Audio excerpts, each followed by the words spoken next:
Good morning class 12। ये आपका next video है फंक्शन चैप्टर का। इस वीडियो में हम लोग कवर करेंगे आर्ग्यूमेंट्स एंड पैरामीटर। आर्ग्यूमेंट्स और पैरामीटर मैंने कई बार नाम लिया है इससे पहले की वीडियोस में, और ये कहा था कि आगे चल के इसको डिटेल में बताएंगे। तो यहाँ ये जो वीडियो है इसमें आर्ग्यूमेंट्स और पैरामीटर पे ही सारी चीज़ें होंगी। मतलब प्रोग्राम तो आपका वही रहेगा, उसी के थ्रू आपको आर्ग्यूमेंट और पैरामीटर का कॉन्सेप्ट और अच्छे से क्लियर कराया जाएगा। ठीक है, देखो आर्ग्यूमेंट्स और पैरामीटर होते क्या हैं। आर्ग्यूमेंट्स और पैरामीटर दोनों एक ही चीज़ हैं, अलग अलग नहीं है, लेकिन उनको अलग अलग नामों से बुलाया जाता है। ठीक है, पहले ये जो ये प्रोग्राम बना हुआ है, ये आप देखेंगे राइट हैंड साइड में। पहले उस प्रोग्राम को देखो, यहाँ पर एक फंक्शन सम नाम का एक फंक्शन डिफाइन हुआ है, डेफ कीवर्ड यूज़ किया गया है, उसके बाद सम लिखा गया है, फिर ए कॉमा बी। तो ये सम फंक्शन जो है, ये सम फंक्शन में ए और बी जो है ये पैरामीटर है, और उसके बाद ये पूरा c is equal to A plus B किया है और c की वैल्यू रिटर्न करा दी गई है। ठीक है, उसके बाद जो मेन प्रोग्राम है वो आपका स्टार्ट होता है लाइन नंबर 4 से। लाइन नंबर 4 में x इज इक्वल टू 10 है, y इज इक्वल टू 20 है। फिर z इज इक्वल टू में क्या हुआ है, सम लिखकर x और y को पास किया गया है। तो ये जो z is equal to some है, ये है फंक्शन कॉल। फंक्शन कॉल मैंने आपको बताई थी कि हर फंक्शन को से वैल्यूज़ लेने के लिए फंक्शन को कॉल करना पड़ता है। तो ये सम ब्रैकेट में x, y फंक्शन कॉल है, और यहाँ x और y जो हैं ये हैं आपके आर्ग्यूमेंट। जब भी फंक्शन कॉलिंग में जो अगर हम वैल्यू को पास करते हैं, देखो अब यहाँ पर आर्ग्यूमेंट की 3 डेफिनेशन लिखी हुई है। तीनों डेफिनेशन एक ही हैं, और ऐसा नहीं कि तीनों मिलाकर डेफिनेशन है, तीनों एक ही डेफिनेशन है। आर्ग्यूमेंट की मैंने 3 डेफिनेशन छोटी छोटी 3 लाइन में लिखी हुई हैं, तीनों एक ही चीज़ कह रही हैं। Those values which are pass to function. Argument वो वैल्यूज़ होती है जो फंक्शन में पास की जाती है। फंक्शन के अंदर जिन वैल्यूज़ को पास किया जाता है फंक्शन कॉलिंग के टाइम पर, उनको बोलते हैं आर्ग्यूमेंट। सेकंड पॉइंट में क्या कह रहा है, is a value on which action to be perform. कह रहा है ये वो वैल्यूज़ होती हैं जिन पर एक्शन परफॉर्म होता है। ठीक है, आर्ग्यूमेंट पे ही सारा एक्शन परफॉर्म होता है। जो भी आर्ग्यूमेंट होते हैं वही आगे जाकर पैरामीटर में कन्वर्ट होते हैं। आर्ग्यूमेंट की जो वैल्यूज़ होती हैं वो पैरामीटर पे जाके के अदला बदली हो जाती है, और फिर वही नहीं वैल्यूज़ के ऊपर आगे चल के फंक्शन एक्शन परफॉर्म करता है। मतलब जो भी उसके अंदर फंक्शनिंग होनी है, जो भी उसमें कहानी चलनी है, सब उसी के अंदर चलती है। ठीक है, ये वैल्यूज़ यहाँ से फंक्शन कॉल से फंक्शन की जब हम कॉलिंग करती है तो ये वैल्यूज जो होती हैं x और y, ये x की वैल्यू a में चली जाती है, y की वैल्यू b में चली जाती है। उसके बाद ये a और b जो होते हैं यही वैल्यूज़ को आगे बढ़ा देते हैं, और ये आगे जो कहानी होनी होती है फंक्शन के अंदर, जो भी कहानी चल रही होती है उसके हिसाब से रिजल्ट आ जाता है। ठीक है, तो ये तीनों डेफिनेशन एक ही है, तीनों अलग अलग नहीं है, बस तीनों को हमने अलग तरीके से लिखा हुआ है। फिर थर्ड लाइन में हमने लिखा है past value in function call. जो वैल्यू हम फंक्शन कॉल के टाइम पर पास करते हैं उसी को आर्ग्यूमेंट कहते हैं। यहाँ पर फंक्शन टाइम पर यहाँ जो फंक्शन कॉलिंग हुई है, जो z is equal to some लिखा हुआ, ये फंक्शन कॉल है। फंक्शन कॉल करके उसको z में सेव कर दिया गया है। ठीक है, z एक वेरिएबल माना गया है, और फिर z को प्रिंट करा दिया गया। वो शायद आपको नीचे ना दिख रहा हो, प्रिंट z है, थोड़ा सा क्लियर नहीं है। ये है आपका ये पूरा स्टेटमेंट जो है, ये है फंक्शन कॉल।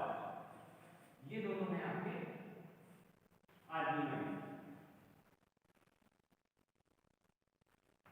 और ये जो वैल्यू है ऊपर आपकी, ये दोनों जो वैल्यू है ये है आपके पैरामीटर।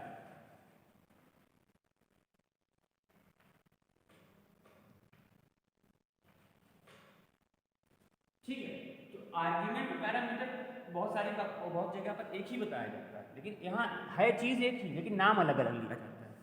जब हम फंक्शन कॉल में कोई वैल्यू पास करते हैं तो वो होता है आर्ग्यूमेंट, और जब हम मेन जहाँ पर हमने फंक्शन को डिफाइन किया है, जहाँ पर ये ऊपर जो फर्स्ट लाइन है, वहाँ पर जब वो वैल्यू पास होती है तो वहाँ पर वो हो जाता है पैरामीटर। यहाँ हम सेम भी रख सकते हैं, ये दोनों होती चीज़ें एक ही, अलग अलग नहीं होती है, लेकिन दोनों को अलग अलग जगह पे अलग अलग नामों से बुलाया जाता है। जैसे आप लोग हैं, आप लोगों के स्कूल में नाम कुछ और होगा, घर पे नाम कुछ और होगा, बहुत सारे बच्चों का होता है, सभी लोगों का होता है।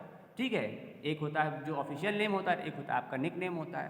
तो इंसान आप ही हो, घर में आप जाओगे आपको घर के नाम से बुलाया जाएगा, तो ऐसा नहीं कि वहाँ आप दूसरे हो जाओगे, वहाँ भी आप वही रहोगे। तो सेम वही चीज़ है, यहाँ पर वैल्यूज़ वही हैं, वैल्यूज़ अलग अलग नहीं हैं, बस यहाँ पर हम उसको बुलाते हैं आर्ग्यूमेंट जब हम फंक्शन की कॉलिंग करते हैं। ठीक है, और जब हम फंक्शन को डिफाइन करते हैं वहाँ पर अगर हमने वैल्यू पास की है तो वहाँ पर उसको बोलते हैं पैरामीटर। इन दोनों में रिलेशनशिप क्या होता है कि ये जो x की वैल्यू है, ये x की वैल्यू है, x के अंदर जो भी वैल्यू होगी वो अपने आप से a में चली जाएगी। ठीक है, और y के अंदर जो वैल्यू होगी वो b में चली जाएगी। जितने यहाँ पर हम डिफाइन करते हैं बाद में कुछ चेंजेस आएंगे, लेकिन नॉर्मली क्या होता है, नॉर्मली की बात बता रहे हैं, ऐसा नहीं बाद में चेंजेस भी आ जाएंगे। नॉर्मली जितने भी हमने आर्ग्यूमेंट डिफाइन किए उतने ही हमको पैरामीटर डिफाइन करने पड़ते हैं। हालांकि ये 100% नहीं कह सकते, क्योंकि आगे थोड़ा सा इसमें चेंज भी आ सकता है, कहीं कहीं पर ऐसा नहीं भी होता है। तो लेकिन नॉर्मली ऐसा होता है कि जितने हमने आर्ग्यूमेंट डिफाइन किए उतने ही पैरामीटर भी हमारे डिफाइन होंगे। यहाँ एक्स वाई 2 आर्ग्यूमेंट है तो वहाँ ए भी 2 पैरामीटर। अगर हम सिंपल इंटरेस्ट का प्रोग्राम दिखाया था कल आप लोगों को, तो उसमें क्या थे, उसमें 3 थे।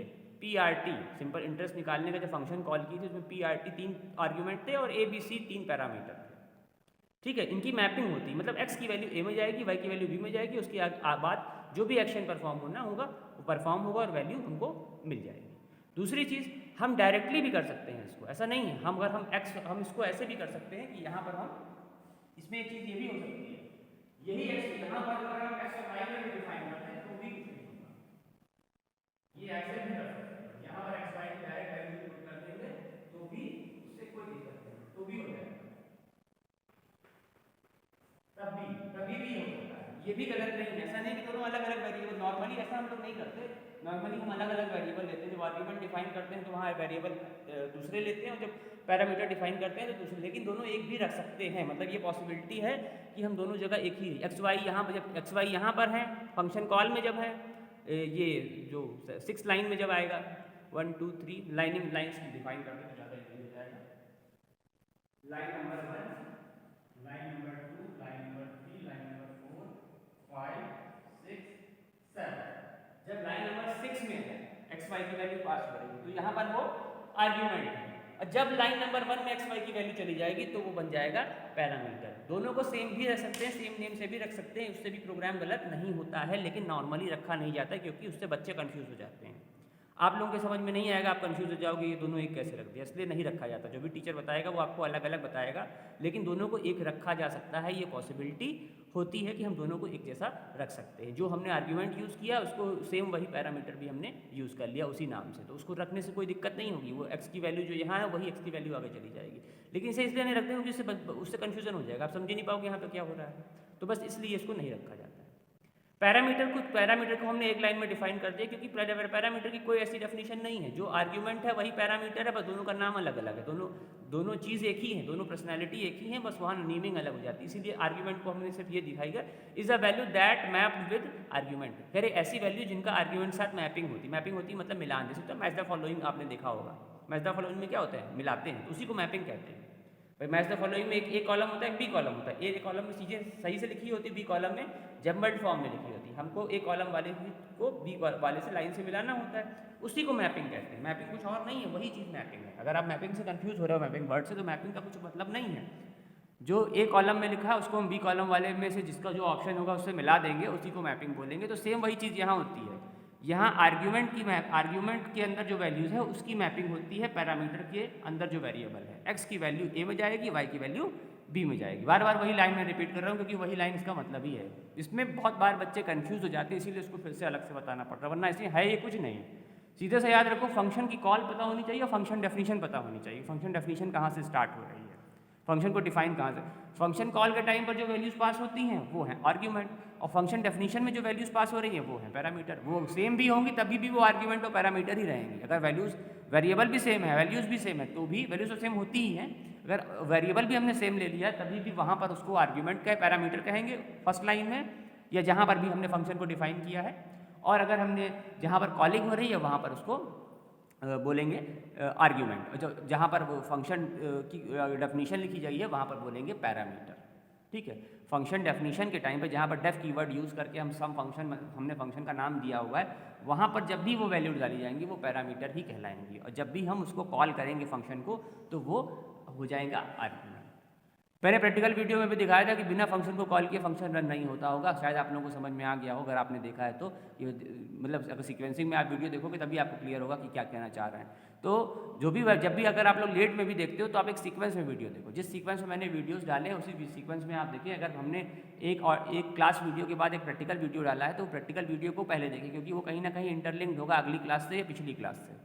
तो ये जो किस तरीके से फंक्शन को कॉल करते हैं, फंक्शन को ना कॉल करें तो फंक्शन रन नहीं होता है, ये मैंने इससे पहले इस क्लास से पहले वाले प्रैक्टिकल वीडियो में दिखाया है, जो मैंने कल मतलब दिया था रात में बनाया था, तो उसमें उस चीज़ है। तो आप अगर देखते हैं वीडियो को तो सिर्फ क्लास वाले वीडियो एक सीक्वेंस में देखेंगे तो भी आप कंफ्यूज हो जाएंगे। जिस सीक्वेंस में मैंने वीडियो डाले हैं, चाहे वो क्लास के हों और चाहे वो प्रैक्टिकल वाले हों, वो आप उसी सीक्वेंस में देखें।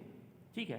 पैरामीटर के बारे में और तो बहुत ज़्यादा जानकारी नहीं दी जाती है, क्योंकि पैरामीटर आर्ग्यूमेंट एक ही कहानी है, लेकिन आर्ग्यूमेंट की तीन डेफिनेशन आपकी बुक में दी हुई है। टाइप्स ऑफ आर्ग्यूमेंट आपकी बुक में दिया हुआ है, उन तीनों को भी बताते हैं कि वो टाइप्स ऑफ आर्ग्यूमेंट में होता क्या है।